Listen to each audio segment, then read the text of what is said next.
हम तीन चीज़ों का मिलन जब कर देते हैं, जंतर का, मंत्र का और सैनिक का, तो तांत्रिक बन जाती है। क्या आज के ज़माने में भी भूत पिशाच डाकनी शाकनी होती है? जिसका नाम होता है वो चीज़ है, अगर नाम है तो चीज़ है। डराया क्यों जाता है? लोगों के मन में वहम क्यों है कि जो तांत्रिक है वो हमेशा डराने का काम करेगा या भूत बाधा के नाम पे ही काम आएगा? अगर उसका हम सही प्रयोग करते हैं तो किसी को नुकसान पहुँचाए, कोई भी ऐसी चीज़ नहीं है। अगर हम उसका दुरुपयोग करते हैं तो निस्संदेह नुकसान भी पहुँचाएगी। तो एक अच्छे देव से बुरा काम भी करवाया जा सकता है? बिल्कुल, इल्म कहता है मेरे को कहीं भी करो, मैं असर करूँगा, लेकिन उसका दुरुपयोग करते हो, गलत करते हो तो वो काफिर है। तो क्या तांत्रिक विद्या के साथ इन दो देवी देवताओं का ही जुड़ाव है? कोई ऐसा नहीं है जिसका किसी देवता का किसी चीज़ के साथ में संबंध ना हो। वो तो करने और करवाने वाले के ऊपर है कि उसकी सोच कहाँ तक काम करती है। करने वाला अगर बुरा करता है तो उसको उसका दंड भोगना पड़ेगा। आज भी लोगों के लिए रहस्य है कि क्या वशीकरण आज के तारीख में भी पॉसिबल है? कि किसी को अगर तुम वशीकरण करते हो तो सदैव रहने वाला नहीं है। अगर उसका तत्व कमज़ोर है और करता का तत्व भारी है तो उस पर असर करेगा। तांत्रिक तो तब बनता है जब तीन चीज़ों को इकट्ठा कर देते हो। अच्छी और गंदी आत्मा नहीं है, उनसे काम करवाने वाला गंदा और अच्छा है। जो संसार में रह करके उस संसार के मालिक को पाता है ना, उसको सम्मान करता है।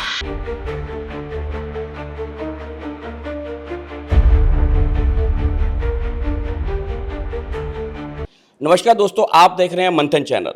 आज का एपिसोड बहुत ही एक रहस्यमय एपिसोड होगा।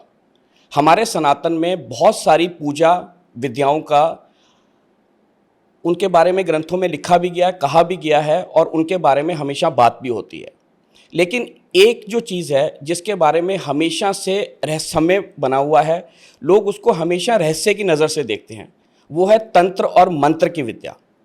कहा जाता है कि तंत्र और मंत्र में वो शक्ति है जिससे आप किसी भी सिद्धि को प्राप्त कर सकते हैं, और जो तंत्र और मंत्र को साध लेता है उसको तांत्रिक कहा जाता है। लेकिन जैसे ही तांत्रिक शब्द आता है, हम लोग कहीं ना कहीं एक नकारात्मक ऊर्जा के साथ भर जाते हैं और तांत्रिक शब्द को बहुत अच्छे तरीके से नहीं माना जाता। जबकि तंत्र और मंत्र की विद्या को साधना अपने आप में दूसरी विद्याओं को साधने जैसा ही कठिन होता है और इसकी जो साधना है वो इतनी आसान नहीं होती। तो आज हमने कोशिश की है कि हमने ऐसे तांत्रिक को ढूंढा है जिन्होंने अपनी इस विद्या से बहुत सारे लोगों का उद्धार किया है और इसको वो परंपरा को आगे भी बढ़ा रहे हैं। तो तंत्र और मंत्र के साथ लोगों की जितनी भी भ्रांतियां हैं, जितने भी आप लोगों के प्रश्न हम तक पहुंचे हैं, उन सब का हम कोशिश करेंगे कि आज समाधान करें। हमारे साथ हैं महात्मा बुद्धनाथ जी, जो इस विद्या में निपुण हैं, लेकिन उन्होंने इस विद्या का कभी भी दुरुपयोग नहीं किया, हमेशा ही समाज के कल्याण के लिए इस विद्या का उपयोग किया। बाबा जी, सबसे पहले ओम नमः शिवाय। ओम नमः शिवाय। बाबा जी, सबसे पहले हम ये जानना चाहेंगे कि एक्चुअल में तांत्रिक होता कौन है? ऐसा है कि तांत्रिक तीन प्रकार को जोड़ करके, तीन चीज़ों को जोड़कर तांत्रिक बनता है। ठीक है जी। जिसको हम कहते हैं जंतर एक चीज़ है, मंत्र दूसरी चीज़ है, और जड़ी बूटी रासायनिक भी एक इल्म है। ये तीनों चीज़ों को जब जोड़ देते हैं तो तांत्रिक कहलाता है। यदि कोई कहे कि मैं जंतर को, मंत्र को जानने वाला हूँ, सिद्धि रिद्धि करने वाला, मैं तांत्रिक हूँ, तो ऐसा नहीं है। तांत्रिक के नाम से लोग डरते हैं, बिल्कुल। लेकिन तांत्रिक ऐसी वस्तु नहीं है कि जिससे भय खाने वाली बात है। हम तीन चीज़ों का मिलन जब कर देते हैं, जंतर का, मंत्र का और सैनिक का, तो तांत्रिक बन जाती है। तीन चीज़ों को जोड़ करके जब उसका प्रयोग किया जाता है तो वो चीज़ किसके लिए कर रहे हैं, किस लिए कर रहे हैं, उसको लाभ प्राप्त होता है। अच्छा बाबा जी, एक चीज़ और कही जाती है कि जो तांत्रिक का काम होता है वो भूत पिशाच डाकनी शाकनी इन सब का निवारण करने के लिए होता है। तो आज के मॉडर्न ज़माना जिसको हम कहते हैं, साइंस जिसको नहीं मानती है, क्या आज के ज़माने में भी भूत पिशाच डाकनी शाकनी होती है? देखिए ऐसा है, मैं साइंस को गलत तो नहीं कहूँगा कि साइंस गलत है, ठीक है, लेकिन ये जरूर कहूँगा कि साइंस ने जो कुछ भी आज तक किया है, हमारे शास्त्रों से, हमारे ग्रंथों से लेके किया। आज जो कुछ भी हुआ हमारे ग्रंथों से हुआ, हमारे शास्त्रों से हुआ। अगर हमारे शास्त्रों को माना जाता है, हमारे ग्रंथों को माना जाता है और उसमें से कुछ निचोड़ा जाता है, निकाला जाता है, तो उसके साथ साथ उनको अगर मान रहे हैं तो इस चीज़ को भी मानना होगा बिल्कुल। कि जंतर मंत्र तंत्र, हंकनी डंकनी शंकनी कसनी, भूत प्रेत पिचासन, ये सब चीज़ें हैं। अगर इनका नाम है तो ये चीज़ें हैं। बिल्कुल। देखिए, एक बड़ी स्पष्ट बात कहूँगा कि बिना नाम की कोई चीज़ नहीं होती। जिसका नाम होता है वो चीज़ है। अगर नाम है तो चीज़ है, लेकिन ना होने का तो सवाल ही पैदा नहीं होता है कि नहीं है। क्योंकि मैंने तो अपनी दृष्टि में अपने समय के अंदर, अपने सन 1954 से लेकर के आज देख लीजिए कौन सा सन जा रहा, 2025, इसके अंदर मैंने बहुत से ऐसे केसेस देखे हैं जो दुखी लोग आते हैं, कष्टदायी आते हैं, उनके अंदर से चीज़ें निकाली गई, उनके अंदर से यहाँ तक है कि कीलें तक भी निकाली गई, सुइयाँ तक निकाली गई। ऐसे लोग आते हैं, लेकिन कोई भी चीज़ है बिना प्रयास के, बिना खोज के तो नहीं मिलती, खोज तो करनी पड़ती है। बाबा जी, जैसे आपने कहा कि तंत्र और मंत्र की विद्या से हम मानवता का उद्धार और उपचार होता है, लेकिन फिर भी लोग तांत्रिक के नाम से डरते क्यों हैं? डराया क्यों जाता है? लोगों के मन में वहम क्यों है कि जो तांत्रिक है वो हमेशा डराने का काम करेगा या भूत बाधा के नाम पे ही काम आएगा? ऐसा है, संसार में अच्छाई और बुराई दोनों चीज़ें चलती हैं। बिल्कुल। जो अच्छे व्यक्ति हैं वो प्राणी के मन में से भय को ख़त्म करते हैं। जो गलत व्यक्ति हैं वो प्राणी के मन में भय पैदा करते हैं। भय जो चीज़ है ये मनुष्य की सोचने को, विचारधारा को खराब करती है। भय कोई ऐसी चीज़ नहीं है, अगर उसका हम सही प्रयोग करते हैं तो किसी को नुकसान पहुँचाए। कोई भी ऐसी चीज़ नहीं है।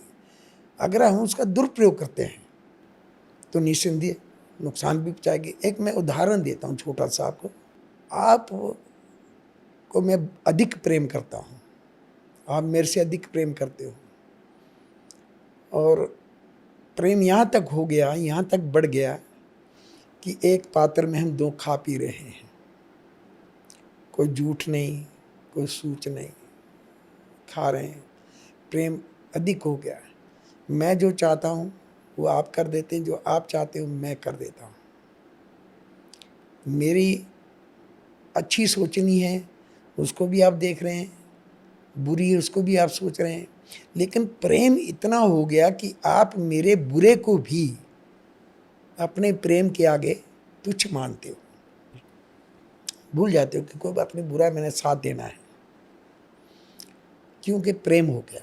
इसी प्रकार से देवी देवताओं की आराधना साधना करने से, विद्या सीखने से, जब देवताओं से प्रेम हो जाता है, देवताओं की प्राप्ति हो जाती है या उनकी शक्ति की प्राप्ति हो जाती है, तो प्राणी उसका अगर बुरा भी करता है तो निस्संदेह वो बुरे पे काम करेगा देवता। अगर अच्छा करता है तो देवता अच्छे पे काम करेगा, लेकिन बुरे का प्रभाव इतना नहीं रहेगा जितना अच्छे का प्रभाव है। तो क्या ये पॉसिबल है कि अगर हम किसी देव की सिद्धि करते हैं या किसी देव की हम उपासना करते हैं तो एक अच्छे देव से बुरा काम भी करवाया जा सकता है? बिल्कुल। देखो, माँ जगदम्बा काली है, जगदम्बा है, जयंती मंगला काली भद्रकाली कपाली दुर्गा क्षमा शिवा धात्री स्वाहा सदा नमस्तते। शक्ति स्वरूपा है, जगदम्बा है, इससे गलत काम करवा लेते हैं। भैरव हैं, गलत काम कर देते हैं। नाहर सिंह है, गलत काम कर देते हैं।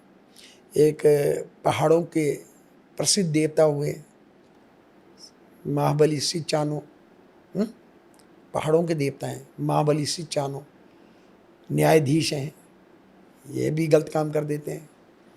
और ये न्यायाधीश हैं, न्याय भी करते हैं।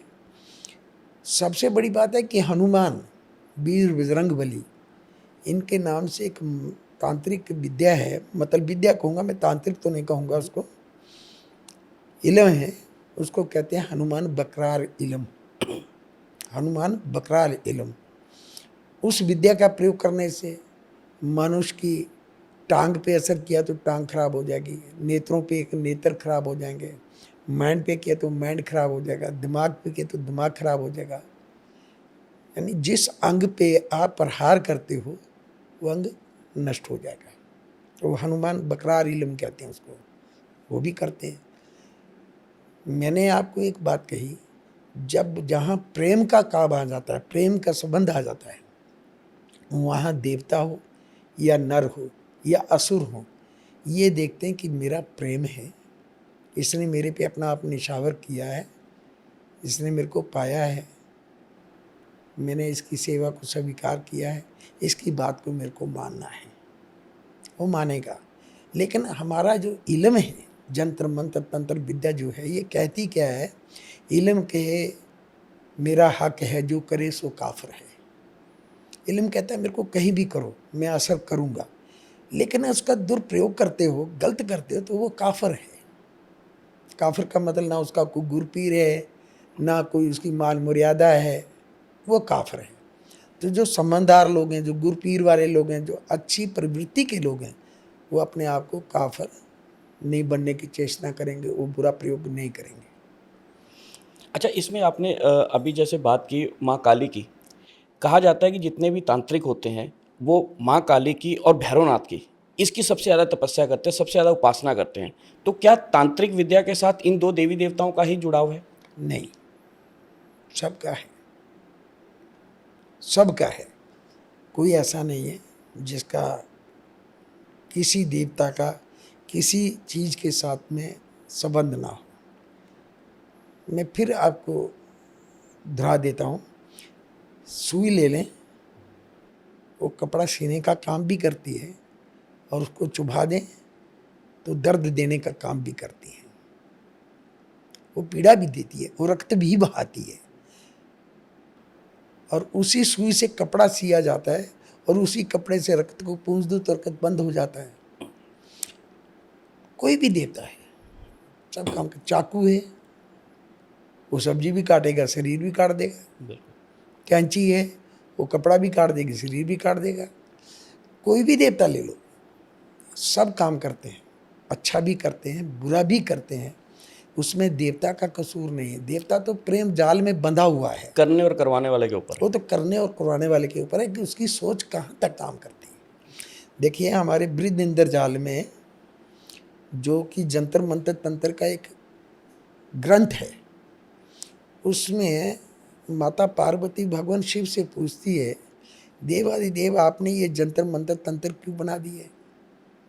भगवान कहते भले के लिए, लेकिन लोग इसका दुरुपयोग क्यों कर रहे हैं? तो महादेव कहते हैं, पार्वती मैंने खूह बनाए हैं पानी पीने के लिए, अगर कोई इसमें छाल मार दे तो मेरा क्या कसूर है? मैं क्या कर सकता हूँ? बिल्कुल सही बात। सीधी सी बात है कि जैसे कोई प्रयोग करना चाहेगा वो करेगा, लेकिन इसका परिणाम आखिर में इसका गलत है। करने वाला अगर बुरा करता है तो उसको उसका दंड भोगना पड़ेगा, ऐसा नहीं कि नहीं भोगना पड़ेगा, उस दंड भोगना पड़ेगा। अगर अच्छा करता है तो पुण्य का भागी है। अच्छा बाबा जी, इसके साथ एक चीज़ और जुड़ती है, जब हम तंत्र विद्या की बात करते हैं तो वशीकरण जो एक विषय है उसके ऊपर लोगों का बड़ा शुरू से ही ना कहते हैं, उसके ऊपर लोगों की ज़्यादा ज्ञान तो नहीं है, लेकिन वो एक रहस्यमय बना हुआ है। आज भी लोगों के लिए रहस्य है कि क्या वशीकरण आज के तारीख में भी पॉसिबल है? होता है, आज भी वशीकरण होता है। वशीकरण कई प्रकार की क्रियाएं हैं, कई प्रकार से होता है वशीकरण, और इसको हनुमान जी भी वशीकरण में इस्तेमाल होते हैं। और सबसे ज़्यादा इसमें विषम मोहिनी है, माता शाम को मोहिनी कहते हैं उसको, उसका प्रयोग होता है, या फिर विषम मोहिनी का प्रयोग होता है। दो देवियाँ हैं, एक शामकर मोहिनी है तो एक विषम मोहिनी है, इनका प्रयोग होता है। तो विषम मोहिनी जो है वो एक लक्ष्मी रूपा है, और एक शामकर मोहिनी है, इसका प्रयोग होता है। उसका नाम ही मोहली है, वो दूसरे के मन को मोहती है। लेकिन एक मंत्र से होता है, एक जंतर से होता है, एक तंत्र द्वारा होता है। तीन चीज़ों को इकट्ठा किया, मिला करके खिला दिया, पिला दिया, आदमी के मन को अपनी तरफ आकर्षित करना। लेकिन ये पक्का है कि किसी को अगर तुम वशीकरण करते हो तो सदैव रहने वाला नहीं है। अच्छा, ठीक है। इल्म का एक नियम है, एक उसका टाइम लिमिट है। टाइम है। इल्म का एक नियम है, उसका भी एक कायदा है कि अगर कोई सोचे कि मैं सारी ज़िंदगी के लिए कुछ कर लूँ तो ऐसा नहीं होता। और ये होता भी क्यों है कि हमारी 12 प्रकार की राशि हैं, है ना? मेष, वृष, तुला, कुंभ, कर्क, मर्क, सब राशियाँ जो भी हैं, उसके साथ में 4 राशि और हैं, खाकी, बादी, आतसी, ऐपी। जल, वायु, अग्नि और पृथ्वी, 4 राशि ये हैं। अब इन 4 राशियों को देखना पड़ता है कि कर्ता की राशि जो है उसका तत्व क्या है। मैं एक आपको बड़ी अच्छी बात बतलाने जा रहा हूँ जो आज के समय में इन लोगों को मालूम ही नहीं है, और वैसे बैठे हुए लूट रहे हैं, लोगों को छल रहे हैं, कपट कर रहे हैं, डरा रहे हैं, है ना? तो ये 4 चीज़ें हैं, खाकी, बादी, आतसी, ऐपी। पृथ्वी, अग्नि, वायु और जल, ये तत्व हैं। ये देखने पड़ते हैं कि प्राणी की राशि का तत्व कौन सा है जिस पे मैंने करना है। अगर उसका तत्व कमज़ोर है और कर्ता का तत्व भारी है तो उस पर असर करेगा, अन्यथा नहीं करेगा। और सबसे बड़ी बात इसमें और है, जो रक्षा करने वाला है राजा पर या अपना मिलिट्री वालों पर या पुलिस वालों पर, इन पर यह असर नहीं करता। इनकी वर्दी को एक वरदान है। इसलिए आपने देखा होगा कि मिलिट्री वाले जो जंगलों में, पहाड़ों में पड़े रहते हैं, मतलब जब तक वो यूनिफॉर्म में है उनके ऊपर कुछ असर नहीं कुछ होता। नहीं, ना उनको सांप काटता है, ना शेर उनके नज़दीक आता है, ना भूत नजर आता है, ना कुछ लेना ना देना, कुछ नहीं। कुछ नहीं काटता। और ऐसे ही राजा जो रक्षक बनकर बैठ गया सिंहासन के ऊपर, उसको भी जादू, मंत्र, टूण तंत्र कभी कुछ नहीं करेगा। तो कहने का सीधा सा भाव है, जो कर रहा है उसकी राशि और जिसके ऊपर किया जा रहा है, अगर उसकी बलवान है तो उसके ऊपर काम नहीं करेगा। नहीं करेगा, नहीं करेगा। अरे बाबा जी, आपने अपनी ज़िंदगी में बहुत सारी सिद्धियां की होंगी, बहुत सारी उपासनाएं की होंगी, बड़े सारे आपने अपने आप को इस मुकाम तक पहुंचाने के लिए बहुत सारा ज्ञान अर्जित किया होगा। कभी आपके साथ कुछ ऐसी अजीब सी घटना घटी हो कि आपको लगा कि मैं जो सिद्धि कर रहा हूँ मेरे पे सिद्धि असर कर रही है? कुछ ऐसा आपको कभी ऐसा अनुभव हुआ हो, जैसे कहते हैं ना कि कॉस्मिक साइंस जिसको कहते हैं, कि हमें अलग सा एक फील हुआ कि मैंने ये किया है, ये मैंने सही किया या गलत किया? देखो, सवाल एक बात का है कि अगर मैंने अच्छा किया है तो उसके प्रति ये सोचना ही नहीं पड़ता कि मैंने बुरा किया है कि अच्छा किया है। ठीक है। मैंने जब किया ही अच्छा है तो मैं बुरा सोचूंगा क्यों? बिल्कुल। बुरा तो तब सोचूंगा कि मैंने अगर बुरे की तरफ सोच की है, विचार किया है बुरे के लिए। मैंने कभी अपनी ज़िंदगी में भी कभी किसी का बुरा सोचा ही नहीं। नहीं, मेरा कहने का मतलब आपने किसी के अच्छे के लिए कुछ आपने किया, लेकिन सामने से जो दूसरी शक्ति है वो इतनी बलवान है कि उसने आपको झंगोड़ दिया। बिल्कुल होता है, ऐसा होता है। कोई अगर अधिक शक्ति वाला है या कोई ज़्यादा कर्मकांडी है, उसका तप मेरे तप से ज़्यादा है और मेरा तप कम है, वो बुरा करने वाला, मैं अच्छा करने वाला हूँ, मैंने उसकी विद्या को काटा है तो उसने अपनी विद्या को दोबारा मेरी तरफ भेजा है, तो उसने मेरे को असर किया है, लेकिन वो मेरे को नुकसान नहीं पहुँचा सका। क्योंकि बुरी जो चीज़ है वो प्रभाव ज़्यादा नहीं डाल सकते। आप देखो ना, देवताओं के साथ में राक्षसों ने इतना तप किया, कई कई हजार वर्ष तप किया, है नहीं? देवताओं से वर मांग लिया, वर दो, मैं चाहता हूँ, क्या चाहता है? हाजिर हो जाऊँ, अमर हो जाऊँ, मेरे को कोई मार ना सके। भगवान ने कहता था, वरदान दे दिया। अब वो देवताओं से लड़ने लग गया तो अंत किसका हुआ? राक्षस का हुआ, क्योंकि वो बुरे थे, उसका अंत हो गया। देवता अच्छे हैं, अंत नहीं हुआ। थोड़ा फर्क होता है ना, हर चीज़ में फर्क है। अच्छा बाबा जी, एक चीज़ और है, आप जो ये विद्या आपने सीखी, ये आपका परिवार में ये परंपरा चली आ रही है या आपको कहीं पे ये ज्ञान हुआ या आपको शौक लगा? क्योंकि हर किसी को किसी चीज़ को सीखने का कोई चीज़ अट्रैक्ट करती है, कि आपको अट्रैक्शन हुआ, आपने तब इस विद्या को सीखना शुरू किया, या आपका पारिवारिक ये नियम है? देखो, हमारे परिवार में मेरे दादा, मेरे परदादा, मेरे पिता, मेरे ताए लोग इस कर्म को करते थे। मेरे जो सगे ताया जी थे, दादाजी तो थे, वो एक बहुत अच्छे इल्मकारी थे। हम बार बार तांत्रिक कहते, तांत्रिक शब्द नहीं है कुछ, इल्मकारी। इल्म है। तांत्रिक तो तब बनता जब तीन चीज़ों को इकट्ठा कर देते हैं। वैसे तो जंतर मंत्र, और तांत्रिक वही कर सकता है जो जड़ी बूटी का रासायनिक के विषय में जानता है। अब देखिए ना, जड़ी बूटी है तो ये मंत्रों से निकाली जाती हैं, मंत्रों से काम करती हैं। हमारे धनमित्री वैद्य हुए, उनको आवाज़ मारती थी, मेरे को निकाल ले, मैं फलानी बीमारी की दवाई हूँ, फलानी चीज़ बीमारी की औषधि हूँ। तो मेरे दादाजी इतने बड़े इल्मकारी थे कि वो मुर्दों को सीढ़ी पे ले जाने वाले, जो मुर्दे सीढ़ी पे लेके जा रहे हैं जिसको, उन्होंने उसको उतरवाना कि इसको उतार दो भाई, उतारना, उसकी परिक्रमा करनी, फिर उन्होंने अपने शरीर के अंदर से अपनी रूह को निकाल के ऊपर ले जाना, और रूह को ऊपर ले जा करके देख के आना कि कारण क्या है। तो क्या होता था कि वो बंदा गलती से चला जाता था। गलतियाँ कोई हम ही लोग नहीं कर रहे हैं, ये पुराने समय से, आदि समय से देवी देवताओं से भी गलतियाँ होती हैं। बड़े बड़े देवताओं ने गलतियाँ की हैं, है ना।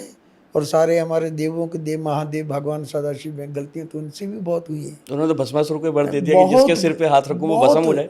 हाँ, ब्रह्मा जी से गलती हुई है, अपनी पुत्री पे ही आशिक हो गए, उन्होंने उसको श्राप दे दिया। गलतियाँ विष्णु भगवान से भी हुई हैं, विष्णु भगवान ने सतियों के सत को नष्ट किया। गलतियाँ होती हैं, लेकिन गलती के पीछे रहस्य क्या है देखना वो होता है। एक गलती कर रहा हूँ, एक आदमी के लिए मैं गलती कर रहा हूँ, 100 की मैं जान बचा रहा हूँ, तो वो गलती नहीं होती। मेरे दादाजी की वो लोग परिक्रमा किया करते थे, ऊपर से जाना, देख के आना कि ये आदमी जो है गलती से पुआर उतर गया, इसको बोलते हैं पुआर उतरना, चले जाना। फिर उन्होंने कहना भाई ये जीवित हो सकता है, इसके लिए जो चीज़ की ज़रूरत है तुम दोगे? हाँ देंगे जी। तो वो चीज़ भेंट दे करके उसको जीवित कर देते थे। हमारे इलाके के अंदर ऐसे लोग भी थे जिनको मेरे दादाजी ने इस प्रकार से जीवन दान दिया है, और मेरे दादाजी के लोग परिक्रमा किया करते थे।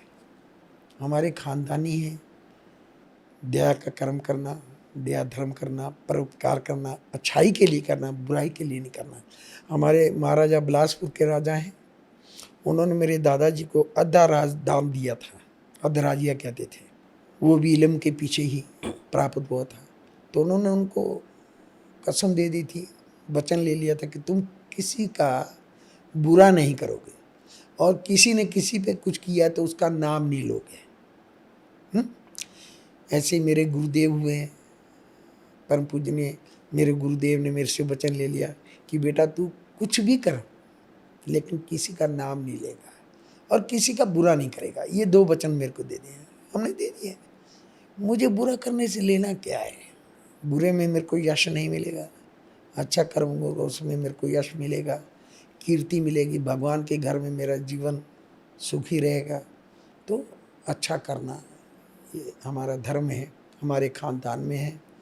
मैंने कुछ अपने दादाजी से, कुछ अपने पिताजी से, और सच्चाई तो है कि सब कुछ ही मैंने अपने गुरु महाराज से लिया, कि गुरु पार ब्रह्म है, उनसे ऊपर कुछ नहीं होता। तो मैंने जो कहीं से भी विद्या प्राप्त की तो मैंने गुरु जी पे छोड़ दिया कि सब गुरु जी ने दिया है। तो ऐसे गुरु कृपा से फल रहा है, फला भी है।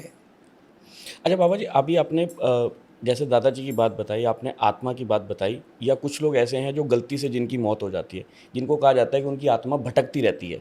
तो ऐसी भटकनी, क्योंकि अब तो वैसे ज्ञानी भी नहीं रहे जो उनकी आत्मा को दोबारा जीवित कर सके, दोबारा जीवन दान दे सके, तो ऐसी जिनकी मृत्यु हो जाती है, या जिनकी अकाल मृत्यु जिसको हम कहते हैं वो हो जाती है, तो क्या इसमें से जो आत्माएं अच्छी होती हैं वो लोगों का भला भी करती हैं भटकने के बावजूद भी? हाँ करती हैं, बिल्कुल करती हैं। अगर आप अच्छी आत्मा या बुरी आत्मा कोई भी, देखिए आत्मा आत्मा है, आत्मा कभी अच्छी और बुरी नहीं होती। ठीक है। आत्मा अजर अमर सर्वव्यापक है, ना आत्मा मरती है, ना आत्मा गलती है, ना आत्मा सड़ती है। ठीक है। उसका एक समय निर्धारित किया परमात्मा ने कि ये तेरा समय है, इस चोले के अंदर तेने इतनी समय पे तेने रहना है। वो समय वो पूरा नहीं कर पाया, क्योंकि वाणी में गुरु नानक देव ने एक बात लिखी है, जग भय संसार भय भयो कुल जहान, कालो काली एक मरे बेकाली लाख समान। कि कलयुग के अंदर एक एक दिन में अकाल मृत्यु जो है लाखों लाखों होंगी, और हो रही हैं, हो रही हैं। तो उसमें हम किसको कहें कि ये गंदी आत्मा है, ये अच्छी आत्मा है? अच्छी और गंदी आत्मा नहीं है, उनसे काम करवाने वाला गंदा और अच्छा है। कर्म उसके अच्छे या बुरे? जो करवा रहा है ना आत्मा से, वो गंदा है। बुरा करवा रहा है तो गंदा है, अच्छा करवा रहा है तो अच्छा है।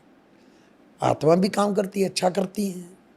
तो मैंने यूपी में ऐसा देखा, वो व्यक्ति 115 साल का बुजुर्ग है, उसके पास में कोई लोग जाते हैं दुखी, तो क्या करता है, उसने एक बाड़ा बना रखा था अपना, तो उसने ऐसी बदरू आत्माएं जो थी वो कैद करके रखी हुई थी।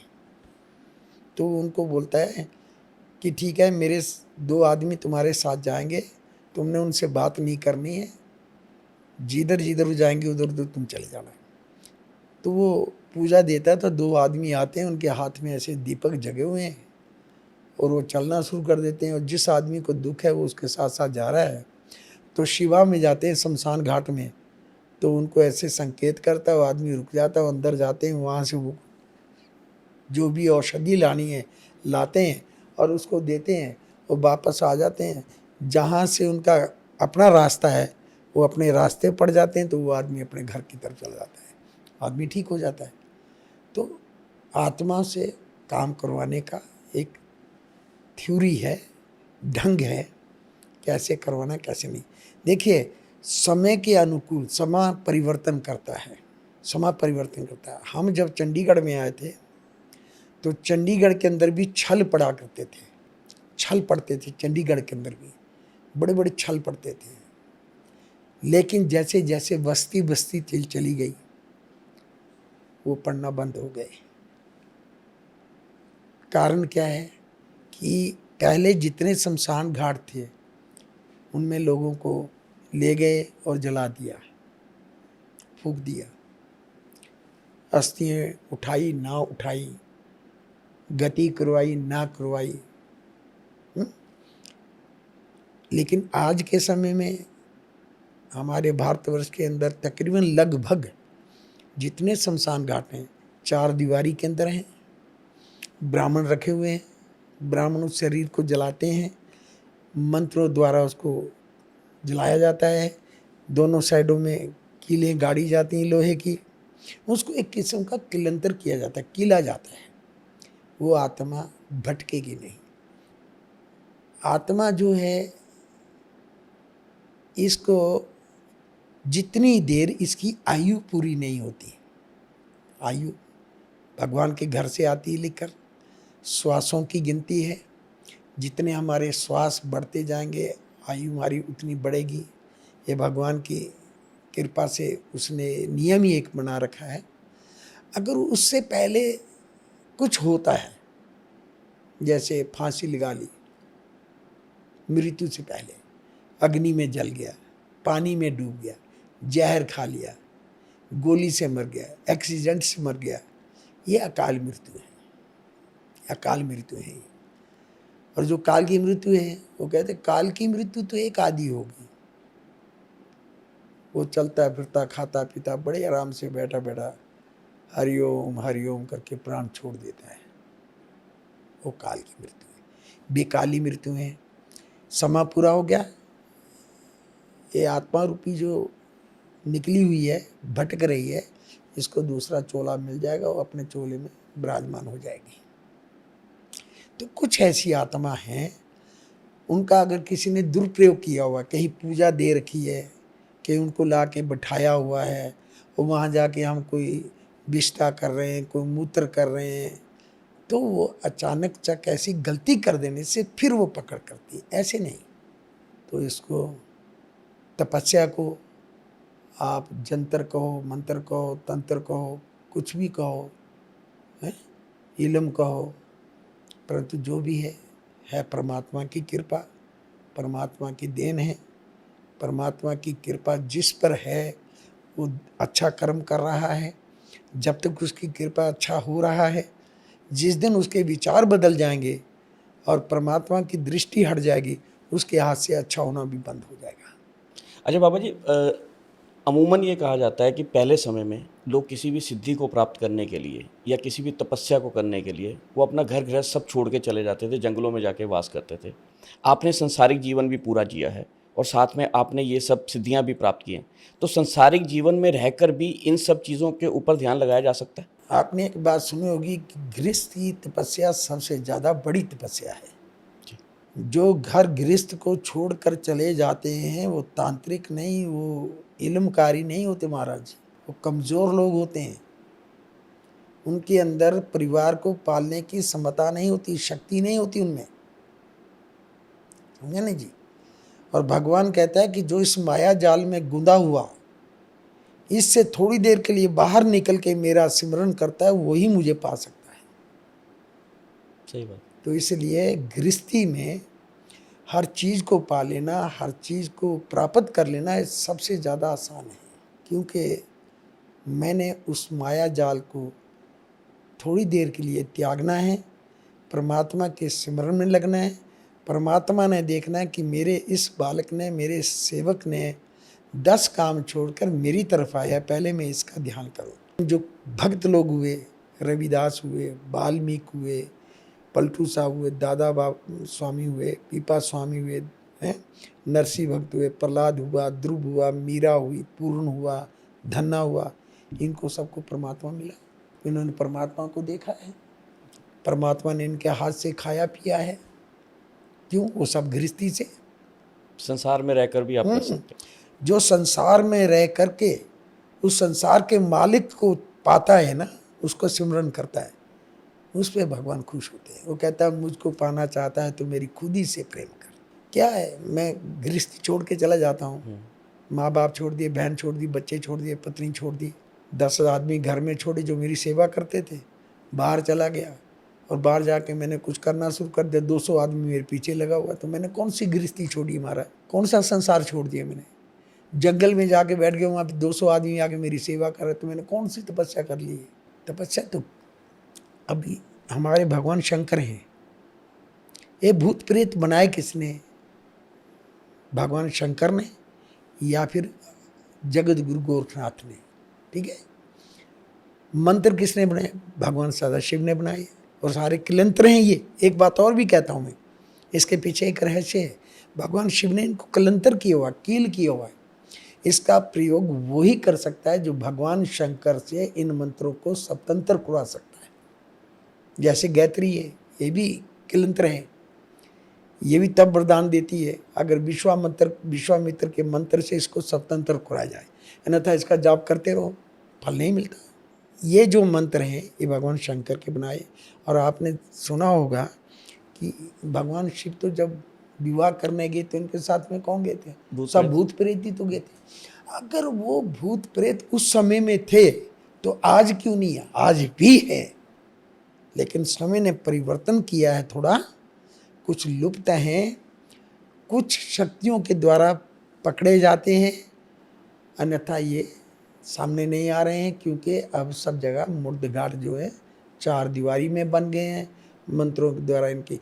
अभी पहाड़ों में चल जाएं आप, हिमाचल की तरफ, तो वहाँ खड्डों के किनारे लोगों को जला देते हैं, और रात के वक्त में 12-1 बजे आपको खड्ड में से अकेले निकलना तो मुश्किल हो जाएगी। वहाँ अभी भी छल पड़ता है, लोग जाने नहीं देते। अभी भी छल पड़ता है, लोग जाते ही नहीं है रात को डर के मारे, क्योंकि वहाँ पे खड्डों के किनारे इनको जला देते हैं, छल पड़ता है। अच्छा बाबा जी, हमारे दर्शकों के लिए अगर जो कहते हैं कई बार घर में कुछ नकारात्मक ऊर्जा आ जाती है, आपको उसका आभास होना शुरू हो जाता है, आपने एक स्थान से दूसरे स्थान पे परिवर्तन लिया, आपका कामकाज नहीं अच्छा चल रहा या पहले से डाउनफॉल पे आ जाते हैं, तो लगता है कि कोई नकारात्मक ऊर्जा है, तो कोई ऐसा बीज मंत्र या कोई ऐसा छोटा आप उपाय जो बता सकें कि जो लोग अपने घर में रहते हुए भी, संसारिक जीवन में रहते हुए बिना किसी के पास जाए, अपने घर की नकारात्मक ऊर्जा को अगर सिद्ध करना चाहें तो?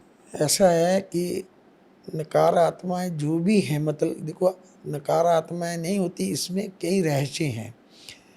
किसी के स्टार ठीक नहीं है, किसी ने नक्षत्र के अनुसार अपने घर को में प्रवेश नहीं किया, किसी ने नक्षत्र अनुसार पृथ्वी सो रही है उसका नींव पत्थर रख दिया है,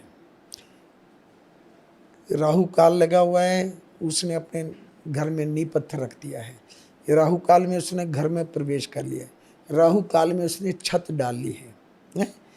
पृथ्वी सो रही है उसने उसका नींव पत्थर रखा और उसका हवन कर दिया। पृथ्वी है नहीं, कुछ समय के लिए पृथ्वी आकाश में वास करती है, तो पृथ्वी जाग रही नहीं है, जागृत नहीं है। ऐसे काम करने से घर के अंदर कई बाधाएं आ जाती हैं, काम नहीं चल रहा, तकलीफ हो रही है, रोग लग रहे हैं, मन की शांति भंग हो रही है, मन को शांति नहीं है, पैसे में बरकत नहीं हो रही है। तो पहले तो ये चीज़ें देखनी पड़ती हैं भी। कोई भी काम है, अगर हमारे ब्राह्मण लोग बने हैं, जंत्रीय मंत्रीय बनी हैं, ग्रंथ बने हैं, शास्त्र बने हैं, तो उनके अनुकूल थोड़ा चलना चाहिए। हमारा सनातन धर्म यही हमें सिखाता है। हमारे सनातन धर्म में सबसे बड़ी बात है, कोई भी धर्म है वो इतना नहीं करता जितना सनातन धर्म करता है। पेड़ पौधे, पंछी, जीव जंतु, नदी नाले, समुद्र, पर्वत, पहाड़, सबको पूजता है, सबको मानता है। ये हमारे सनातन धर्म की एक सबसे बड़ी क्रिया है और यही महत्वपूर्ण है। नहीं, आपने जो बात कही ये वहाँ पे लागू होती है जब हम एक प्लॉट ले रहे हैं, प्लॉट पे हम खुद बना रहे हैं। लेकिन आज का ज़माना फ्लैट का है, हमें नहीं पता बिल्डर ने कब उस पे ज़मीन पे नींव पत्थर रखा था, कब उसने बनाया था। हमें जिस दिन उसने चाबी दे दी, हमने एक अच्छा नक्षत्र ग्रह देखा और हमने उसका हवन कर लिया और चले गए। अब अगर उसकी वास्तु नहीं सही है, या तब वो इंसान क्या करे? उसके लिए क्या करना चाहिए, देखिए, रोज़ाना अपने घर से पानी एक लोटे में भरें और धूप दीप साथ में ले जाएं, भगवान शिव के मंदिर में जाएं, भगवान शिव को जा कर के पानी चढ़ाएं। लेकिन पानी चढ़ाने का भी एक नियम है भगवान शिव को। वो देवादिदेव महादेव जो हैं, त्रिभुवनपति जो हैं, वो सदा समाधि में रहने वाले हैं। 3 समय में वो अपनी आँख को खोलते हैं, प्रातःकाल, मध्यकाल और रात्रि के समय।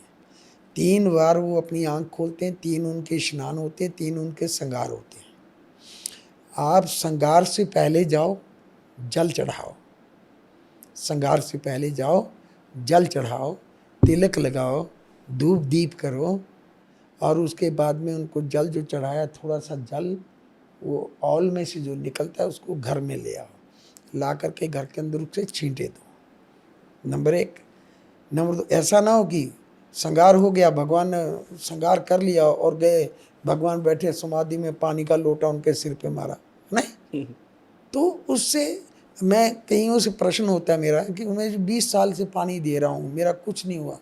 भगवान शिव कहते हैं, हे पार्वती, मैं तो केवल उसका ग्रहण करता हूँ जिसके सिर पे गुरु का वर हंसता है। नहीं तो लोग अपने मन को बना रहे हैं, खुश कर रहे हैं। कोई अपनी विधि नहीं जानता, कोई क्रिया नहीं जानता, कोई समय नहीं जानता, कैसे पूजना है, क्या करना है, क्या नहीं करना। तो मैं तो समाधि में होता हूँ, लोग आके पानी का लोटा मेरे सिर पे मार देते हैं। तो कैसे होगा पार्वती? तो दूसरी एक कमी और है हमारे लोगों में। मंदिर में जाएंगे, भगवान को पानी चढ़ाना है, मंदिर का लोटा लेंगे, मंदिर का पानी लेंगे, मंदिर में चढ़ा देंगे। अगर मेरे में इतनी हिम्मत नहीं है कि मैं परमात्मा की पूजा के लिए जल लेके जा रहा हूँ, मैं घर से लेके जाऊँ, इतना प्रयास करूँ, 100-200 कदम मैं पैदल चल के जाऊँ, वो पानी घर से ले जाऊँ और वो चढ़ाऊँ, वो अर्पण करूँ, धूप दीप वहाँ से घर से ले जाऊँ, वो जलाऊँ मैं और भगवान से प्रार्थना करूँ और उनका चढ़ाया हुआ जल जो है थोड़ा सा मैं लेके अपने घर में छींटे मार दूँ, प्रसाद के रूप में है वो। जैसे हम प्रसाद चढ़ाते हैं ना, ब्राह्मण वापस कर देते हैं, बिल्कुल ऐसे थोड़ा जल उधर चढ़ा दिया और जो चढ़ा हुआ जल है उनके शरीर से स्पर्श किया हुआ निकल रहा है, वो थोड़ा ले आओ, घर में छींटे मारो, तो आपके घर में से नकार आत्मा जो है या जो नेगेटिविटी है खत्म होगी। मतलब पानी अपने घर से लेके जाना, मंदिर का पानी लेना। हाँ, देखो, प्रयास तो अच्छा होना चाहिए। और मैं देखता हूँ लोग प्रसाद चढ़ाते हैं, हम भी यही गलती करते हैं, हम मंदिर लोटा जरूर लेके जाते हैं, पानी मंदिर से लेते हैं और मंदिर में चढ़ाते हैं। जब लोटा उठा लिया तो पानी लेने में क्या दिक्कत है आपको? पानी भी घर से लेके जाए। ठीक है। अब लोग जाते हैं भगवान को प्रसाद चढ़ाना है, एक लिफाफे में लिया चले गए। अरे जब मैं रोटी खाने लगता हूँ तो मेरे को सुंदर थाली चाहिए, और परमात्मा को भोजन दें तो लिफाफे में दे रहे हैं, तो भगवान कैसे प्रसन्न होगा? ऐसा नहीं। परमात्मा को अपने घर का मुख्य मेंबर समझें, आगू समझें। तुम्हारे से ज़्यादा पवित्र है, तुम्हारे से ज़्यादा शुद्ध है, तुम्हारे से ज़्यादा होनहार है, तुम्हारे से ज़्यादा गुणवंता है, तुमसे ज़्यादा धनवान है, तुमसे ज़्यादा विद्यावान है, उसको अपने से ज़्यादा समझना चाहिए, तब जाके भगवान प्रसन्न होते हैं। यही एक कारण है कि सिद्धि रिद्धि में, यही एक कारण है कि एक आदमी विधि पूर्वक कुछ करता है तो उसको सब कुछ प्राप्त हो जाता है। एक विधि से कुछ करता नहीं है तो टकरे मार के वापस चला आता है। दूसरा प्रयोग है, घर के अंदर प्रवेश करते हैं तो जो उसका मुख्य द्वार है जिसमें से आपने अंदर जाना है, उसकी बाईं तरफ की एक नुक्कड़ ले लें, बाईं तरफ की एक नुक्कड़ ले लें। उस नुक्कड़ में एक पानी का लोटा रखें, उसके पास धूप दीप जला दें, थोड़े से चावल उसमें डाल दें, और थोड़े से चावल लोटे के पास एक कागज़ की पुड़िया के ऊपर रख दें, कागज़ के टुकड़े पर। प्रार्थना करें, मेरे घर के अंदर जो भी नेगेटिविटी है उसको ख़त्म करो, मेरे को शांति, मेरे परिवार को शांति हो, है ना? ऐसा करें। अब सवेरे उठो, वो जल उठाओ, धार बांध करके किसी गमले में या किसी पेड़ की जड़ में डाल दो। धार नहीं टूटनी चाहिए, धार पूजा है, वो डाल दें उसको। और उसके बाद में जो वो चावल रखे थे घर के अंदर, अपने घर के बीच में खड़े हो जाओ।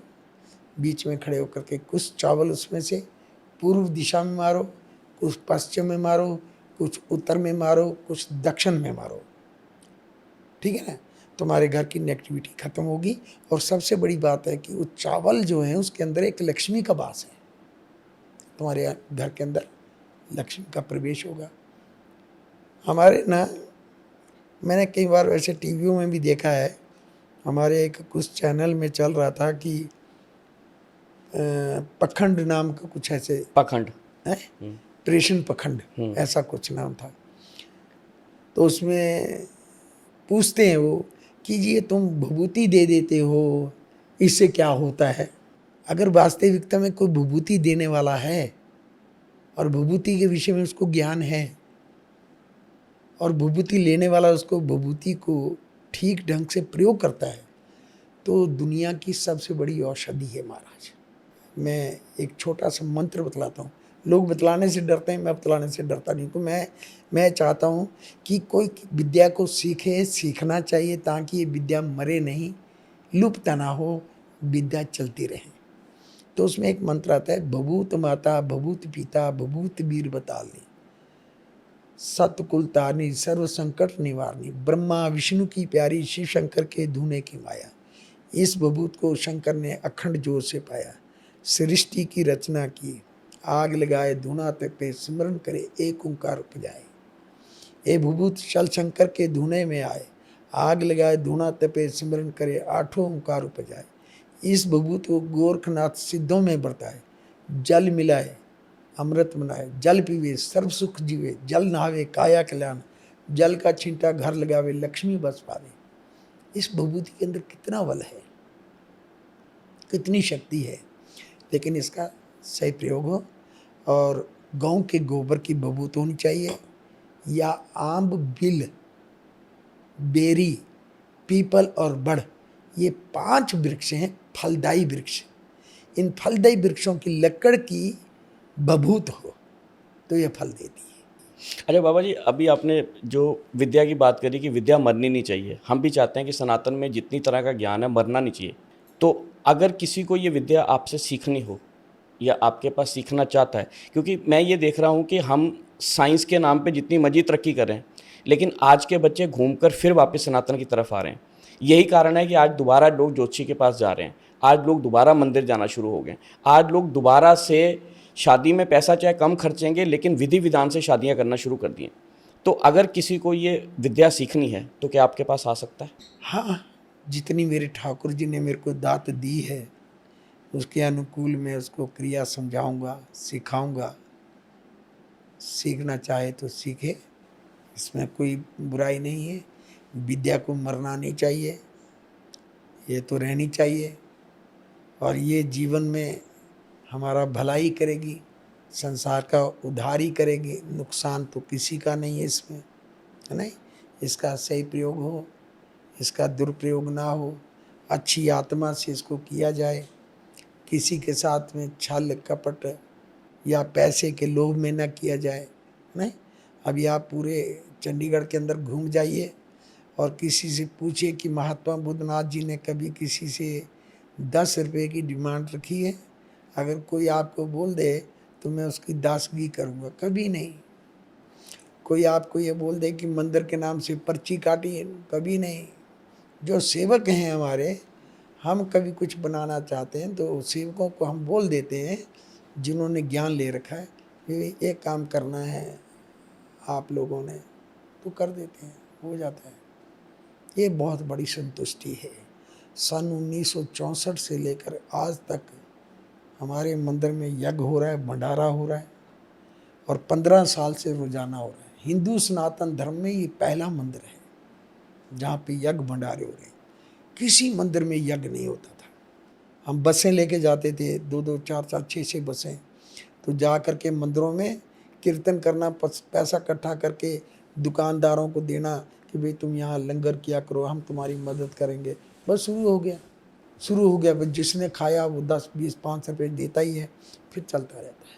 तो दोस्तों, ये थे महात्मा बुद्धनाथ जी, जिन्होंने, मेरे को लगता है कि तांत्रिक, तंत्र विद्या और जंतर मंत्र के बारे में इतना स्पष्ट तरीके से बताया है कि लोगों के दिमाग में जो भ्रांतियां थी, हमें लगता है कि बहुत हद तक हम उन भ्रांतियों को दूर करने में कामयाब रहे।